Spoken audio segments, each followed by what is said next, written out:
CEO of the Association of Realtors, and I'm the director of our real estate school, the Bucks County Real Estate Institute. We're so excited that you can join us today for our education series, the next of our series of education series, current issues in real estate appraisal. And today we are doing this session as a hybrid event. So I'm hoping everyone can bear with us. We have some folks here who are live in the classroom with us, and I appreciate all of them being here. They're actually members of the Board of Trustees of the Bucks County Real Estate Institute who volunteered to come in and be part of the live audience today. But most of you are participating on Zoom. And again, I thank you for doing that. Today, the session is being recorded and it's going to be available after the fact. You'll get an email. Those who couldn't join us can tune in later and watch the session. All of these sessions are being recorded and archived and can be found on our website. So we're very excited about that. We've had a tremendous level of member engagement with these sessions. And we're excited to have these continue through at least the rest of this year, if not into 2022. Today's speakers, Dennis Lawrence and Alex Shnayder, are not only past presidents of the association, they are also the chair and vice chair of the Bucks County Real Estate Institute. We're very thankful for their time and effort in presenting today's important topic. And just as a little commercial for the school, our school staff is very busy creating a calendar of continuing ed, broker, and designation classes that are planned well into 2022. So keep your eyes out for information about those classes. We do have a broker class on real estate law that is going to be starting next month, and Alex is teaching that class. And it's a very important class that has to be, it's a mandatory class if you're going for your broker's license. So that's our commercial for the school right now. A couple of housekeeping details. If you are participating by Zoom, please mute yourself. If you want to post a question, you can do so in the chat function of the Zoom screen. The chat is at the very bottom of your screen. Just hover your mouse over that and it should come up. Post your question there and we'll make sure it gets answered. Also, if you're on Zoom, you should not only mute yourself, but put your volume all the way up so that you can hear the audio that comes from our classroom. And that's all I have right now. I'm going to turn this over. Who's going first? I'm going first. Dennis. All right. Well, thank you very much. All right. Where am I? There I am. All right. So welcome everybody. So we're going to talk about current issues in appraisal. I'm going to move quickly through this to not bore you or drag this out because I know everybody wants to hear Alex talk. Noted attorney, that's what everybody's here for. Anyway, so obviously there's a lot of issues going on with appraisal. So there's our little disclaimer there. Current issues. So today's goals are simply a brief discussion into the appraisal process. We're going to why houses are not appraising for sales price, preparing for an appraisal, and then the appraisal contingency addendum. And then, of course, the gap.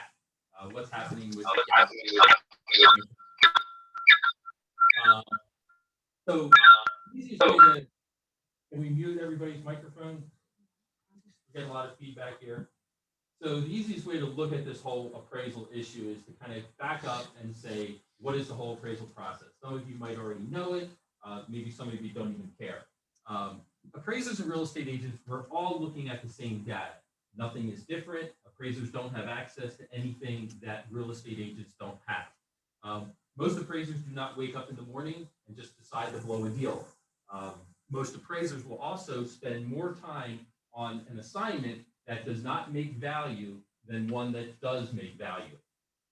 Average, you can spend 10 to 12 hours on an assignment when you're coming in short. Again, appraisers are not trying to blow the deal. We look at it as if a buyer and seller are willing to come together, can we prove that price or not? So the question of the day is market value equals sales price. Does market value equal sales price? I'm going to throw it out to the room. Kevin, since you're sitting right there, does market value equal sales price? No, not necessarily. Okay, no, it doesn't. Market, very good, very good. So market value and sales price are not equal, so that would be false. Okay, so let's look at the definition of market value. So everybody should be able to see this. I didn't write this definition. This is the definition that we live with. It's defined as the most probable price which a property should bring in a competitive and open market under all conditions requisite to a fair sale. The buyer and seller each acting prudently and knowledgeably, and assuming the price is not affected by undue stimulus. Implicit in this definition is the consummation of a sale as of a specified date and the passing of title from seller to buyer under conditions whereby, number one, buyer and seller are typically motivated. Number two, both parties are well informed or well advised in acting in what they consider to be their best interest. Number three, a reasonable time is allowed for exposure in the open market.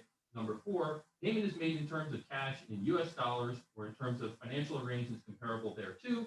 Number five, the price represents the normal consideration for the property sold, unaffected by special or creative financing or sales concessions granted by anyone associated with the sale.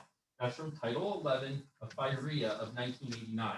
That's the definition of market value that we live with. So the questions again, so what is the most probable price? Okay, Kevin, what's the most probable price? What someone is willing to pay and someone is No. willing to accept. In this market. No. Okay, it depends. It depends. I love it depends, not the underwear. But it does depend, okay? But what you said, that is not the most probable price. Are we in a competitive and open market? Anybody? Are we in a competitive and open market? It's a competitive market. Is it an open market? How do we define an open market? Interesting. Okay. Are all current conditions requisite to a fair sale? Okay. In real estate, what is fair? What is unfair? Okay. But are all current conditions requisite to a fair sale? No, they're not. Current conditions are, we don't have a balanced market, so it's an unfair market. Talk to any buyer who has written 8 agreements and lost, any buyer's agent that is out showing properties and not getting the deal accepted. It is not a fair market. So right there we have a problem. Are buyers and sellers acting prudently and knowledgeably? Sellers are acting knowledgeably and prudently. Are buyers offering $35,000, $40,000, $50,000, waiving home inspections, whatever? Are values being affected by undue stimulus? What would be an undue stimulus in our market right now? Okay, what else? Yes, make sure you repeat what they're saying because. Oh, that's right. Okay. So what would be an undue stimulus? Lack of inventory. What else? Competition in the market. Competition. Well, that's kind of lack of inventory. So how about historically low interest rates? Is that an undue stimulus? Okay. Yeah, it is. Kevin's shaking his head no, but it is. Okay. Are buyers and sellers typically motivated? Well, sure. Sellers are motivated. They want to get as much money out of the house. Buyers are motivated. But why are buyers buying? Is it fear of loss? Is it, who knows what? Are both parties well informed or well advised? Hopefully, it depends. Okay, it depends. I mean, are the buyers well informed or well advised if they're being coached to offer X amount over a sale price? Has a reasonable time been allowed for exposure on the open market? Well, is a reasonable amount of time 3 days? That's way too long. That's too long. That's too long. 24 hours. But it's not. It is not a reasonable time in our world. Okay. Does the price represent the normal consideration for the property unaffected by special or creative financing or concessions? So we're not necessarily seeing concessions that we know of. Can you go behind the podium, Dennis? We're having some sound issues with Zoom. Okay. And when you turn that way, we can hear you crystal clear. Okay. Can you hear me now? Okay. All right. So when we're talking about, okay. So we're talking about creative financing or concessions. Okay. So concessions that we normally talk about are seller's assistance. What other type of concessions could there be? As an appraiser, I mean, I see all kinds of crazy stuff that people are writing into agreement of sales. So is a concession where the buyer's agent takes a lesser commission than what is advertised to try to make the deal stick? putting more money into the listing agent's pocket or more money into the seller's agent pocket. That is a concession, okay? What about the buyer paying both sides of the transfer tax? Is that a concession? Absolutely it is. It's 1%. It is a concession no matter how you slice it. I've even seen crazy things where it wasn't meant to be sent to the appraiser, but when they send me the agreement of sale, they send me an addendum which says, and it's not part of the agreement, it's just another addendum that says buyer will pay $5,000 for the washer, dryer, refrigerator. Okay, an exorbitant amount for personal property, and it is not noted in the agreement of sale. Is that a concession? Certainly it is. Now, again, most people are trying to keep that from us appraisers, and if it gets sent along, we see it, we have to act on it. All right, so the whole point of an appraisal is it's an act, the act or process of developing an opinion of value. An appraisal must be defensible, able to stand on its own, be credible, be clear, concise, and cogent, and not vague or misleading. Okay, so that's what an appraisal has to have in it. So we're going to go all the way back to the 1930s. In the 1930s, the FHA considered the income approach more indicative of value than the sales comparison approach. Okay, why do you think that? And I've taught this in appraisal classes before. The income approach is truly the best way to develop an opinion of value. Rents, for the most part, remain stable. You can adjust based on the gross rent multiplier, a cap rate, whatever. Anything that we sell can be rented. Land can be rented, a single family house, I don't care if it's $1 million house, it can all be rented, and you can develop it based on the income approach. Back in the 1930s, that was the way it was done. Later, the cost approach was considered to be the sole approach to value. So right now you can figure out that nobody really knows what we're doing in the appraisal process. There's a lot of confusion. First, it was the income. Then they said, now you can only use the cost approach. Cost approach is simply taking something new, building it, take the land, depreciate the building, add in your fixed assets, your fixed improvements, come up with a value. Inside of the cost approach, you can actually adjust for abnormalities, which would be external things such as increase in lumber prices, whatever, and you can develop a fairly accurate market value based on that. Today, the sales comparison approach is considered to be the most reliable. Unfortunately, most people agree, appraisers and whatever, it is not the most reliable. The sales comparison is basing everything on sales price. It is the least reliable, but just like everything in this business, we're being told what we're supposed to do by government, regulators, whatever, and the sales comparison approach is not reliable. So in 1938, the FHA, I love going back into the 30s. Well, this is when Dennis started. Exactly. Really? In 1938, the FHA underwriting manual stated, this valuation is sometimes hypothetical in character, especially under market conditions where abnormalities in price levels indicate the presence of serious quantitative differentials between the two value concepts, warranted value and available market price. I bet everybody is excited to hear all that information, right? Okay, market differences between available market price and values will be evident under both boom and depression conditions of market.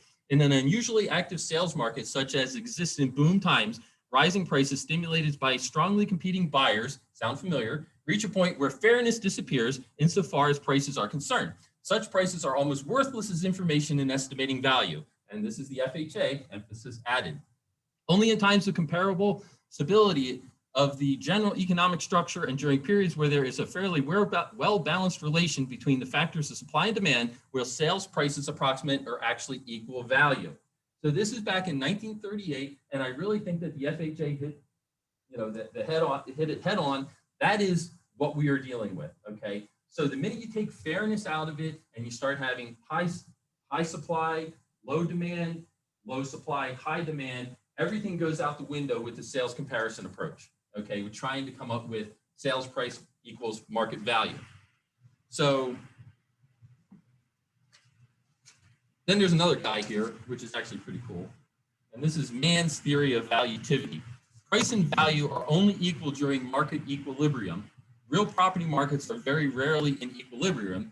Therefore, price and value are rarely equal. So I've lost everybody, right? Okay, all right. So just another. Start with Adam Smith's theory of economics and work your way from there. So I'm just going to throw something else out here: a house versus something else. You can appraise anything. You can appraise a house. You can appraise a car, whatever. So in, where was it? October 9th of 2014, out in an auto auction in Hershey, there was an awesome car that was sold. It was a 1932 Pierce Arrow Model 53 convertible roadster. Also Dennis's first car. I actually know the guy that owns this car. Okay, it sold at auction for a mere $407,000. Okay, for this car. There's only one of them. Okay, there was only one in existence right now. So it sold at auction for $407,000. However, the appraised value on it was only $350,000, and the insurance value on it was only $300,000. So the question is, nobody cares. The guy wanted it. He paid cash. He bought it. Nobody worries about an appraisal of it. He overpaid probably, but he wanted it. So now how come in a house, why does everybody think that a house has to appraise for what it's selling for? Okay. Most other things, it doesn't work that way. But somehow we have it in our mind that houses need to appraise for what they're selling for, which comes into the gap. This is actually a great market right now for banks, with buyers bringing the extra cash to the table, making up the difference. Buyers have more stake in the game. They have more equity in the house. It is in the long term going to make things a heck of a lot better than it has in the past, if anybody remembers the boom of 01 to 07. Oddly, if you go back to 08, we were actually having a problem where appraisers were appraising houses at a higher value than what they were selling for because of the lag in the market, and all because of the sales comparison approach. Values were never meant to go up with the boom and then come crashing back down. Market values are always meant to be stable. And if you follow it through using an income approach or a cost approach, you will end up with a stable value. Right now, if you really look at an appraisal report and you dig into the cost approach side, the cost approach is always meant to be the highest value. It's a check on the value. It's always supposed to be a little bit higher than what is actual there. That's just the nature of the beast. But now you start looking at the cost approach. If it's developed properly, even with lumber price increase and cost of materials, your cost approach on most appraisals is going to come in at a lower value than the sales comparison. So it screws up that check. So just some things to consider, and I'm going to wrap up real quick here. Turn it over to Alex. So some things to consider. The seller and the listing agent reviewed the comparable sales. The seller and the listing agent agreed on what was believed to be a fair listing price. The property was listed in the MLS. Chaos ensued. The listing agent received multiple offers. Okay, so we have offers. So the offers are high. They're well above the asking price. So how can the new higher price, which is higher than the listed sale price, be supported in an appraisal? That is appraisal 101, coming from the overlying guidelines that lenders are sending us appraisers, sending us for any appraisal assignments. If it's listed at 400,000, and if I choose to appraise it at 435, I really better have solid comps and a lot of proof to support that, because the seller thought it was worth 400,000, the listing agent thought it was 400,000, other buyers might have thought. So what all of a sudden makes it worth a heck of a lot more money? How do you prove that? You can't, unless there's new comps. Maybe there are more recent comparable sales. Maybe there are sales that were overlooked. Maybe the appraiser just got creative and made value. Yeah, I'm not sure about that.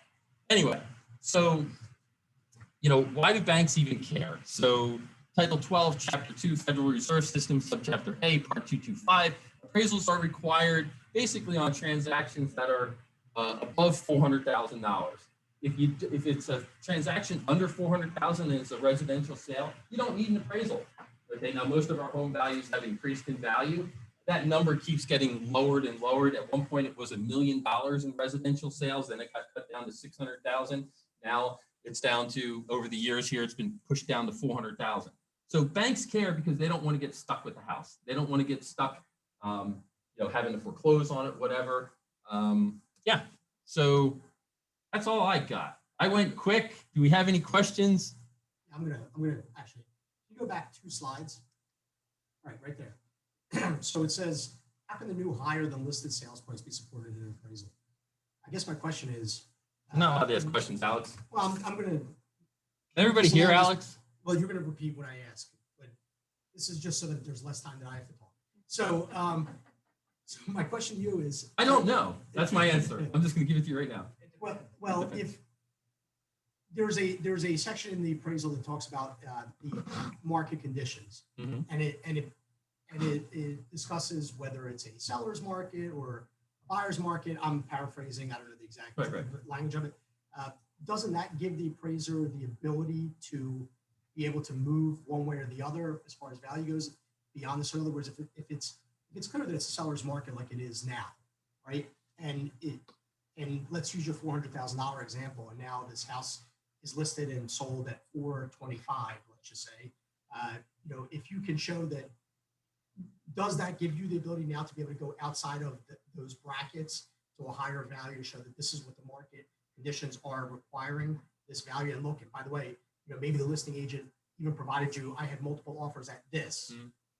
Does that help at all? So I guess what Alex is really asking here is, so when we start talking about market conditions and we're in a seller's market, multiple offers are received. There's a part in the appraisal report in the 10004 form, which talks about current market conditions. Can the appraiser then make assumptions saying that, hey, the market is cranking right now, there's not enough comps, because we are dealing with stale data. Most lenders want us to use comparable sales that are located within 1 mile of the subject and that closed within the last 3 months. So they're not there. So now you start going back 6 months, you go back 12 months looking for comps. There's definitely a market lag, and you can certainly figure out the percentage of market increase and apply that to it. I will tell you, though, that even if you look at the data and study it, you're not going to be able to make a large enough time increase to drive that forward. As far as USPAP, which is Uniform Standards of Professional Appraisal Practice, which is what governs appraisers on a federal level, USPAP basically says, I can do an appraisal. I only need, how many comps do I need? Does USPAP say? 3. No, as many as it takes. Okay, as far as USPAP goes, I can use 1 comp. Okay, USPAP would allow me to keep everything in my work file and just write a piece of paper with a value as long as I can comply with some other requirements and stuff like that. But there is no limit or maximum minimum number of comps. That's a lender overlay. Okay, so USPAP also says that if I look at 3 or 4 comps and the comps are 390, 395, and 400,000, and I just decide, hey, I think it's worth 450. I can put 450 on the form, sign it, send it off. I've complied with USPAP. Okay, because it's my opinion. It all boils down to, it's my 2 things I love. It depends, and it's my opinion. Okay, it's my opinion. And the bottom line is, someone hired me, typically a bank, to give my opinion. They didn't hire Alex for his opinion on the value of the house. It would be an opinion, it's an assertion. They didn't hire, Kevin or whatever because he's the listing agent. The bank didn't hire him to give his opinion. They hired me. Okay, so I'm not trying to be prideful or whatever, but they considered me to be the expert. They hired me. Why? Because they want to protect their investment. Okay, so that being said, I can do whatever I want on an appraisal. However, it's the lender guidelines, the lender overlays. Most lenders today will not allow you to make time adjustments. I mean, point blank, they won't allow it. You cannot make a time adjustment. So right there, you just shackled the appraiser can't make a time adjustment. So if my market value range comes between 380 and 410, I can certainly go outside that value. But again, lender guidelines say you can't. USPAP says I can. I can pick any number. I can go lower, I can go higher, doesn't matter. Lender guidelines, it's all in the lender guidelines. So that part in the 10004 form where you're just citing the market conditions, it's just kind of like you're supposed to also talk about current interest rates, okay? It doesn't really impact the value. The market conditions is just for background information. So you're just kind of saying what it is. In a perfect world, you could say, yeah, high, low supply, high demand is causing me to go to the high end of the market range, but everything has to be bracketed. So if you got a house that's selling for 435 and your highest comp is only 420 unadjusted before any adjustments, you're going to have a hard time proving that 435. So then people automatically say, well, you're automatically depressing the market because until you get those high sales out there, how do you support it? Well, that means buyers are bringing money to the table, making up that gap. Now you get a closed sale. Now you can support the higher value. It's not supposed to be that way, but again, it's the lender's guidelines. And people say, well, that's not fair. But guess what? It's the lender's money. And if the lenders don't want to lend, they can set this crazy stuff there to keep control of the market. Yeah, I'm gonna read them off to you. Okay. All right. All right. Okay. So first question is, so if the sale price is less than 400,000 and appraisal is not required? Okay, so in a perfect world, it's not. Federal rules say it's not. However, your lender is going to require it. So I'm just throwing that out there for a point of knowledge. What lender is going to lend on something without an appraisal? Why do they want an appraisal? They want to make sure that the value is there because they don't want to get stuck with the dog. Okay, so yes, in a perfect world, again, you go back in time, we are still doing a lot of drive-by appraisals. I mean, we're doing desktop appraisals yet. Most people wouldn't even think about that, but we're doing drive-bys for refinancing. They're still running AVMs and doing resetting of mortgages. So if you currently have a mortgage on your house, you've been with the lender for a number of years and you're paying on time, they can run an AVM. They don't even need an appraisal. If the value is low, under 400,000, they can run an AVM and they are pushing them through.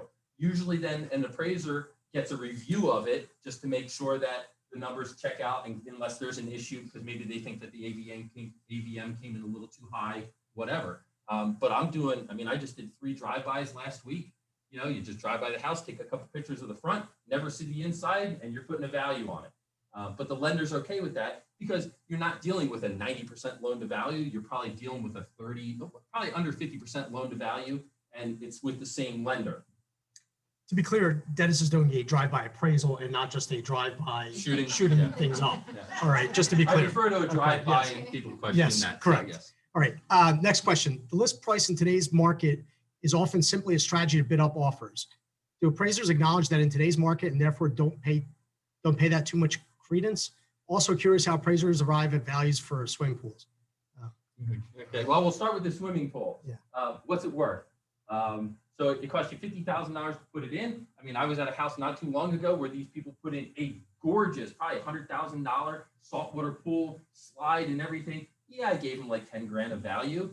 I mean, it doesn't. I mean, it's a swimming pool. It does not add value. Now, if you take an old farmhouse that's $1.2 million, has a party barn with it or whatever, hey, a swimming pool is expected. Okay, so there are some things. I've been up in Allentown City where the backyard is a swimming pool. There is no land whatsoever. It's a swimming pool. It all depends on it, but maybe the lenders will allow you to add 15,000 of value. But again, you got to bracket it. Okay, so if you have a house for sale and it has a swimming pool, and all my comps do not have a swimming pool, okay, that pool on that subject has no value. That's a lender guideline across pretty much the board. You got to at least throw in one comp with a swimming pool.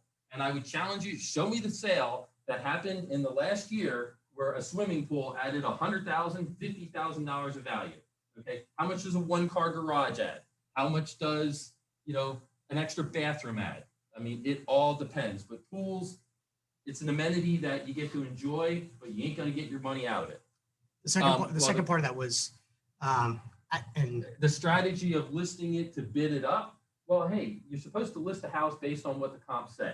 Okay, you're not supposed to be, really, I could list a house at $1.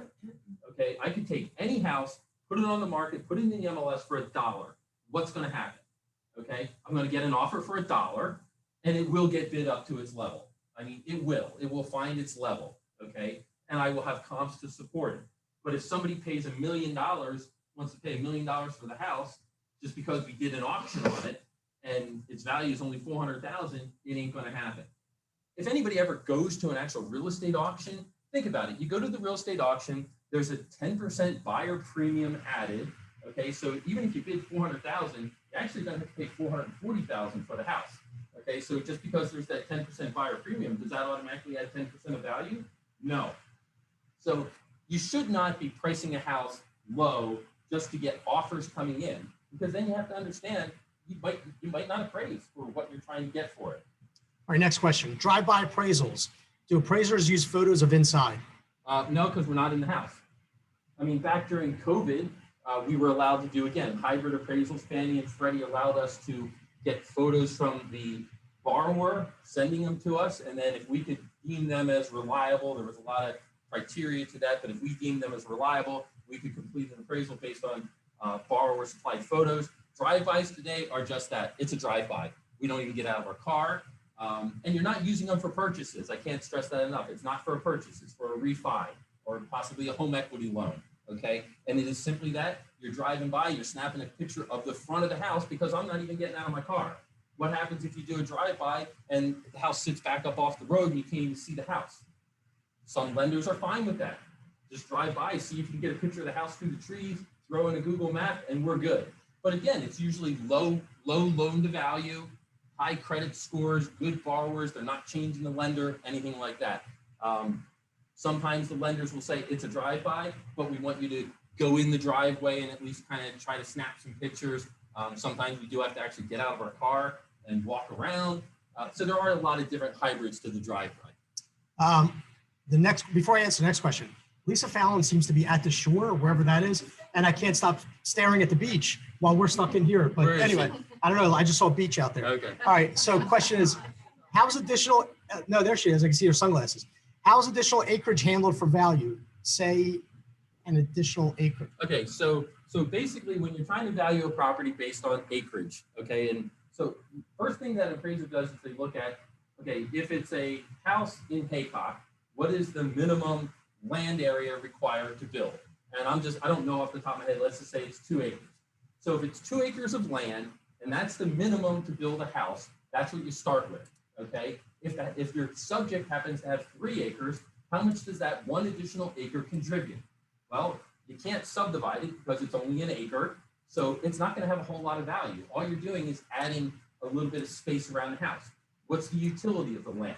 Okay, 2 acres going straight up a hill versus 2 acres of open farmland, 2 acres of wooded land, 3 acres, whatever it is. So that 1 acre, again, I hate saying it, well, I do love saying it, it depends, because that 1 acre, it all depends on what's its use. If you can't divide it and do anything, then it doesn't have a lot of value. Maybe $3,500, $2,500, who knows? If it's a 4-acre subject, well, now we have 2 acres, but just because you have 2 acres, additional acres, doesn't mean that you can subdivide it and build on it. What's your cost of subdivision today? We're trying to do a minor subdivision right now in Quakertown Borough, and it's like 10 grand to get it through all the engineering and everything. So again, if you do all the work and you have an actual turnkey building lot, it could add a significant amount of value, because what's a 2-acre building lot in Haycock worth? Could be significant. So then you get into properties that encumbered with agricultural easements. If they're encumbered with Act 319 or 515, which is your clean and green, you can cut off land from those properties. However, there's rollback on the taxes, there's recapture and all that. So, and you're only allowed to subdivide it so many times. So again, there is no definite number, but that raw land, what's its value, what's its use, what can you do with it? Can you subdivide it? I did a agricultural easement appraisal for a guy out in Bedminster, and he thought he had millions of dollars just because he had like 80 acres in Bedminster, okay? But it didn't have road frontage. It was accessed via like a 50 or 60-foot road, and then he had all this land back there. Well, you're not going to subdivide it. You're not going to cut it up. You're not going to get perks for sewer. You're not going to get public sewer back there. So the guy was all mad because he thought he had millions of dollars, and with the house and everything, he might have had like a $600,000 property. That was a few years ago, before the boom. But just because you have raw land doesn't mean you can subdivide it and it has value. There's my long answer. Is that it? That's it. All right, turn it over to Alex. Oh, Sure. She's got a question. Yes.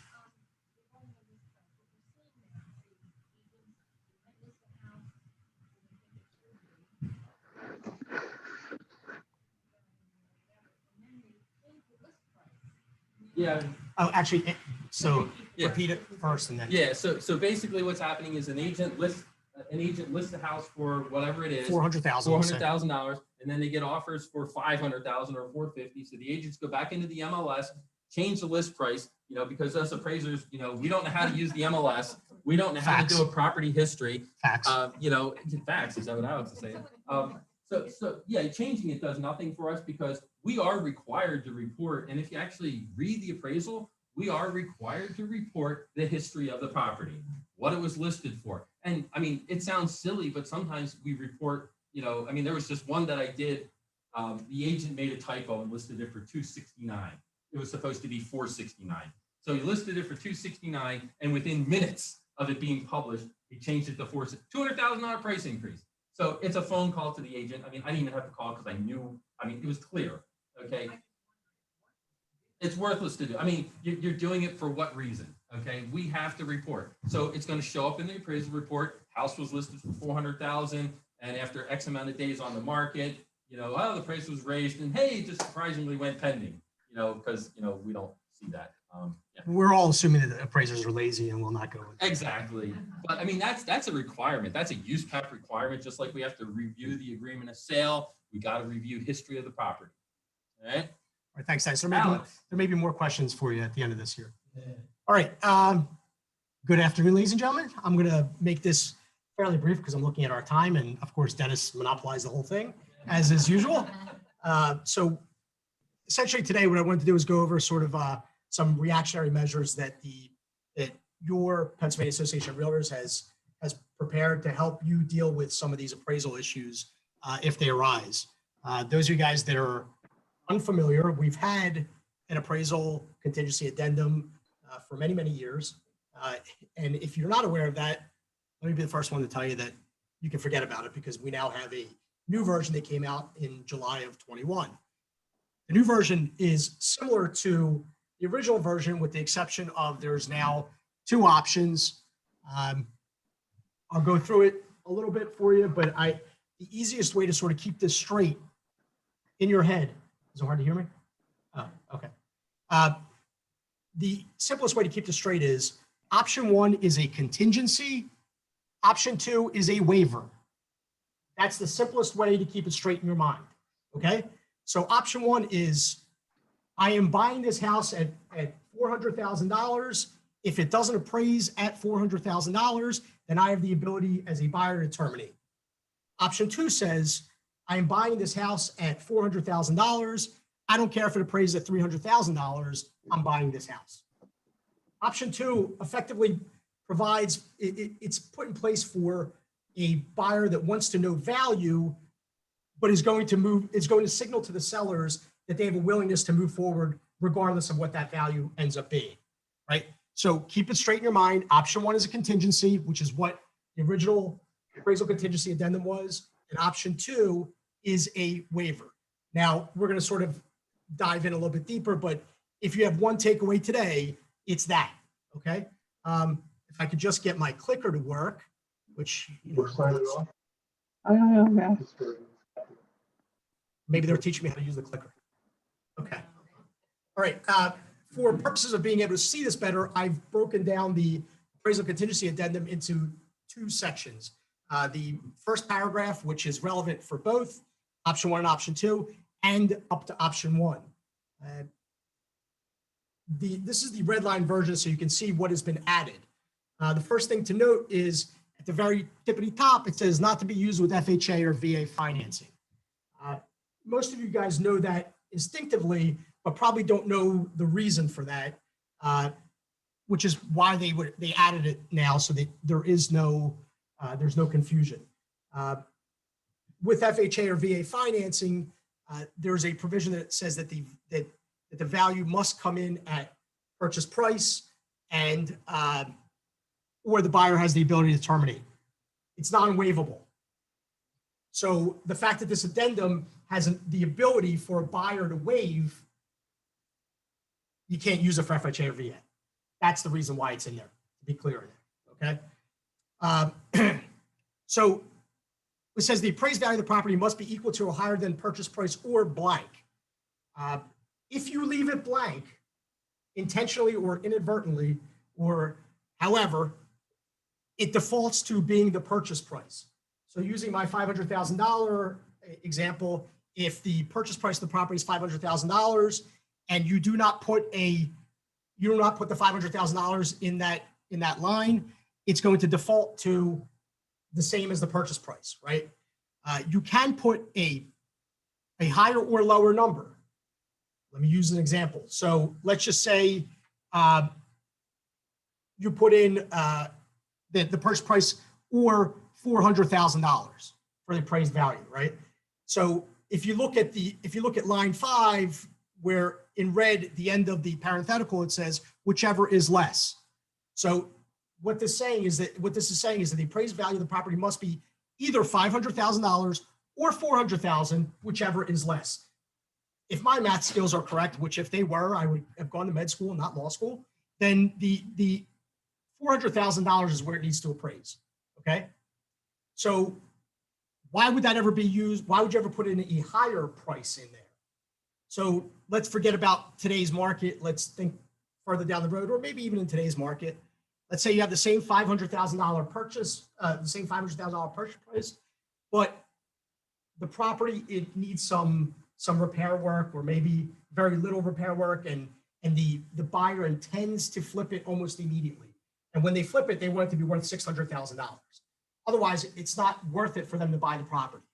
In this case, what you would do is you would put in purchase price or $600,000, and then you would strike the whichever is less, have both parties initial and date, and now you have an appraisal contingency where somebody that's buying property and wants the value to be higher than what they're purchasing it for, because their intent is to flip it or whatever, do whatever with it later on, it has to appraise at that value. All right, simple and well done. Okay, paragraph option one, let me just go into contingency period for a second. I think most people have a tendency to just skip over this. They just think 30 days is sufficient. I think this is, in today's market, is a good time to have this conversation, that not appraisers are backed up because they're spending countless hours trying to come up to the value that we want them to come up to, as Dennis just pointed out. So, because they're spending all that time, it's taking them that much longer to get out to our easy to appraise properties. So having said that, and also there's still lenders out there that are on their own personal jihad and waiting until you get past inspections, if you happen to have elected inspections and gotten it accepted, and that they're waiting until that point to order appraisal, which drags out even further. So most of us, I think, have always thought instinctively that 30 days is plenty of time to get through the contingency period.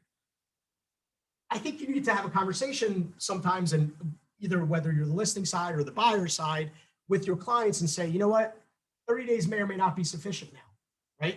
Because that 30-day contingency is not just to get the appraisal done, it's also to get the value back. And it's also for the buyer to make a decision as to if the value is off, whether they're staying in the deal, if they have the ability to terminate, we'll say, if they're terminating, or whether they're going to come up to some mutually acceptable agreement. Because at the end of that 30 days, if that has not occurred, it's as if you've accepted the property and you're moving forward. So think about that.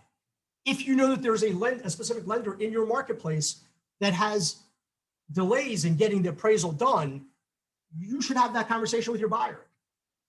And or from the listing side, if there's competitive deals and one of those lenders in your marketplace is slow in getting those appraisals done, you should have that conversation with your seller. Right? Let's not just skip over it and just assume the 30 days is sufficient. It should be, but today's market, you don't know. All right. And here's the part that gets fun, right? So option 2, this is all in red because this is all that's been added, right? So it says, if terms of paragraph 1 are satisfied, or if the appraisal is not completed within the contingency period, again, back to what I just said, right? Let's just say that 30 days expired.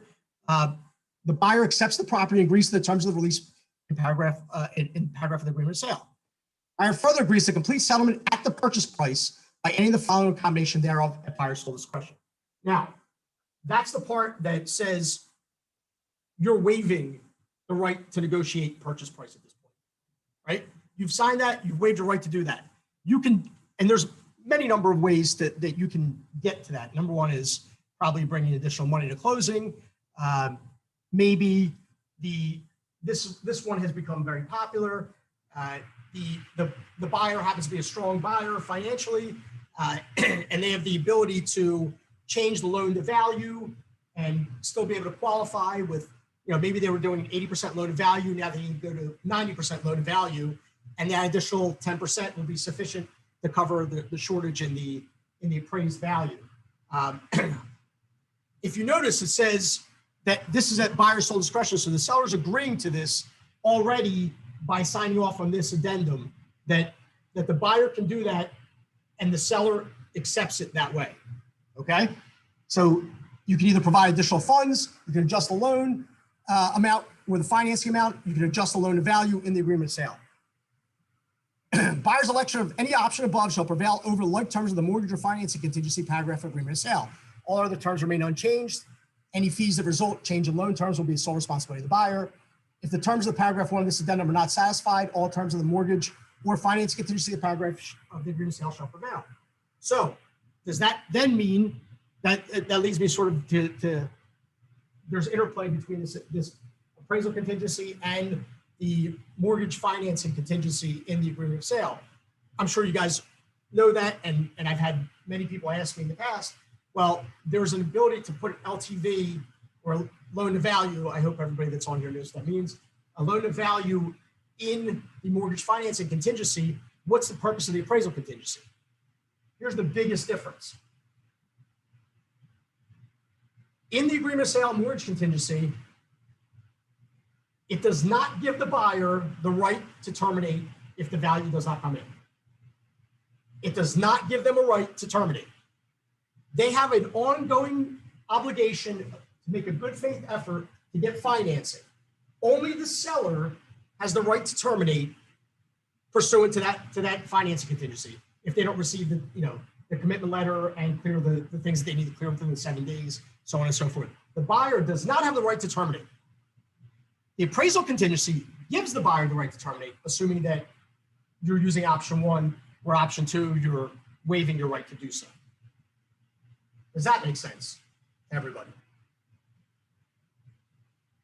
Okay. I think I did that pretty fast. I'll open it up to questions. For more tips, follow Dennis. Just kidding. Anybody have any questions about the appraisal contingency? Anybody have any questions about life in general? Anybody need some therapy? I do. Wow. Okay. Oh, of course. Go ahead.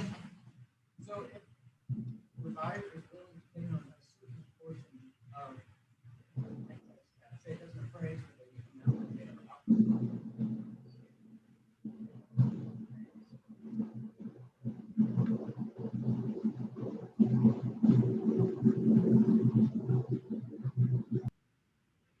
Somebody at the beach? Maybe someone else. Yeah. What is it? They're a Jamaican bar. Go ahead. Somebody's asking.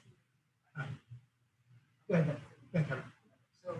So they want to absorb some of it, but not all of it. Not necessarily all of it. So, for a certain amount. So like the price. Can you repeat the question? It hasn't been asked yet because somebody keeps logging on. Say you offer 400, the price is 380, and they will, they want to go price for 380. They'll absorb that $2,000. How do you put that? So what you would do is you would go. So yeah, thank you.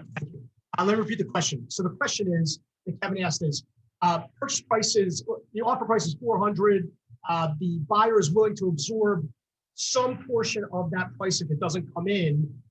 And this is actually lead me to another point that I want to bring up. So after we've done this, so purchase price is $400,000. Buyer's willing to absorb $20,000 of it. So they're willing to accept anything 380 or above, right? So that's the question. The answer is, you put it right there, equal to or higher than purchase price or $380,000, right? Whichever, and then it's whichever is less. And it's under line 4, okay? Yeah, before I get that, let me just, while I'm thinking it through. One of the other things I want to bring up, this happens quite a bit now because people are using escalation clauses or escalation addendums.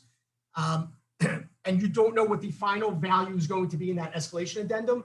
So the easiest way to handle that with an appraisal addendum is just leave the or $sign on line 4, leave it blank, because then it equals the purchase price, all right?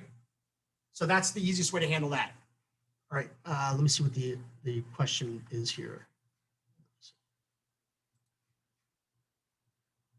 All right.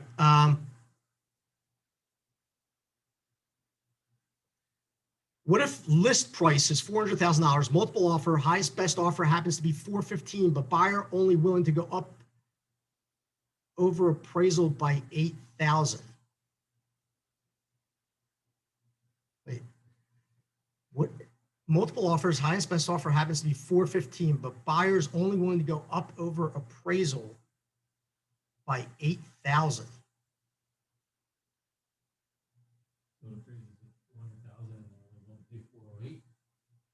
Yeah, but I think the way they're asking the question is, yeah, let me see if I understand the question, and then Madeline, you can unmute yourself and tell me if I'm right or wrong. So in other words, your question is, if list price is $400,000 and the highest offer is 415, but it doesn't matter what the appraised value is, they're only willing to go over it by $8,000. Did I understand that right? You unmute yourself? Yeah, sorry, it was confusing. I had a listing that was 400, 6 offers. The highest and best was 415. And before my seller wanted to jump to take that, we decided to call the buyer agent and ask if they were willing to go over what could have been an appraisal at 400, if they were willing to go up to 415 to make up a difference. And they were only willing to go up to 408. Oh, okay. Yeah, so, all right. So, okay, got it. So, yeah, so here you would just do 400 or 408, right? And you can strike, well, you don't have to strike whichever's less, right? It's now it's equal to or higher than the purchase price, or 408.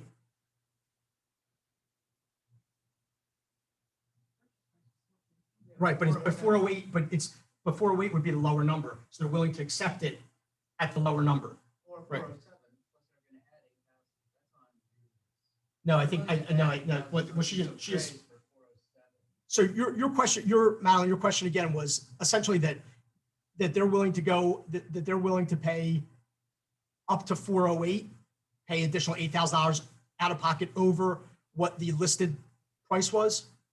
Correct. Yeah. But I might be misunderstanding the verbiage of the line 4, but it seems to me that if you put purchase price or 408 and leave the whichever is less, then 400 is less. No? No, because you said the purchase price was 415, didn't you? No, the list price. Well, yes, they had an escalation clause up to 415.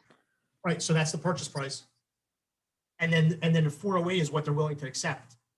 So that's Okay, got it. Does that make sense now? Yes, thank you. Okay, you got it. Or 407, because they're adding 8,000. No, they're willing to go up to 408. It's up to 408 as far as value. They're willing to accept it for the value being at 408. So confusing. Yeah. All right. I'm going the wrong way. Hold on.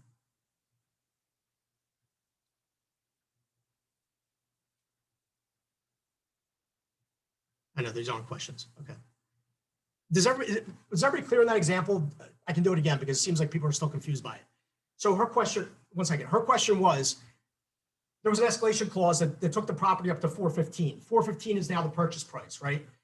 The buyer was willing to pay $8,000 over what the original list price was, which was 400. So they were willing to go, I'm willing to go over, out of pocket, an additional $8,000 if it doesn't appraise at the 415 or whatever. So you would put in that they're willing to accept it higher than the purchase price or 408, whichever is less. 408 would be the lesser number, so they're willing to accept any appraisal over that number. Got it? All right. Somebody here had a question. Yes. The question was that she forgot. I have that effect on people. When you can't give them a straight answer, dazzle them with your magic tricks and your brilliance. Yes. Kevin. What made you choose those pants? Kevin just said something about well, actually, I didn't wear my Nantucket Reds. Question, Kevin only knew about my pants, but yes. Yes.